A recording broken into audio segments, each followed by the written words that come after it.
জাতীয় শিক্ষাক্রম ও পাঠ্যপুস্তক বোর্ড এনসিটিবির পাঠ্য বই ছাপানোর কাজ এখনও আওয়ামী লীগের দোসরদের দখলে। সিন্ডিকেট করে বই ছাপার কাজ এখনও নিজেদের কবজায় রেখেছে তারা। তেমনই একজন মোহাম্মদ রব্বানী জব্বার, আনন্দ প্রিন্টার্স লিমিটেডের মালিক এবং বাংলাদেশ মুদ্রণ শিল্প সমিতির চেয়ারম্যান রাব্বানী ২০২১ সালে নেত্রকোনার খালিয়াজুড়ি উপজেলা পরিষদের উপনির্বাচনে আওয়ামী লীগের মনোনীত প্রার্থী হিসেবে বিনা প্রতিদ্বন্দ্বিতায় চেয়ারম্যান নির্বাচিত হন। এনসিটিভি সূত্রে জানায়, চলতি বছরও প্রাথমিকের প্রায় ৩ লাখ বই ছাপার কাজ পেয়েছে রাব্বানী।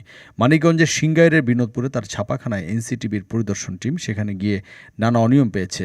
এ কারণে তাকে শোকজ দিয়েছে এনসিটিভি, যেখানে উল্লেখ আছে আনন্দ প্রিন্টার্স লিমিটেডের ছাপাখানায় বাধাই করা ২০,০০০ বইয়ে ত্রুটি পাওয়া গেছে। শিক্ষা মন্ত্রণালয়ের মাধ্যমিক ও উচ্চশিক্ষা বিভাগের একজন অতিরিক্ত সচিব নাম না প্রকাশ করার শর্তে বলেন, বই ছাপা ও বাধাইয়ে কোনো অনিয়ম হলে এবার কালো তালিকাভুক্ত করা হবে কোম্পানিটিকে। বই ছাপার কাজ আওয়ামী লীগের সাবেক নেতা ও জনপ্রতিনিধিরা কিভাবে পেলেন, এমনটি প্রশ্ন তুলেছেন তিনি। এবার তড়িঘড়ি টেন্ডার হওয়ায় নানাভাবে সর্বনিম্ন দরপত্র দিয়ে তারা কাজ বাগিয়ে নিয়েছে। আগামীতে তাদের চিহ্নিত করে ব্যবস্থা নেওয়া হবে। ডেস্ক রিপোর্ট, আজ বার্তা, ঢাকা।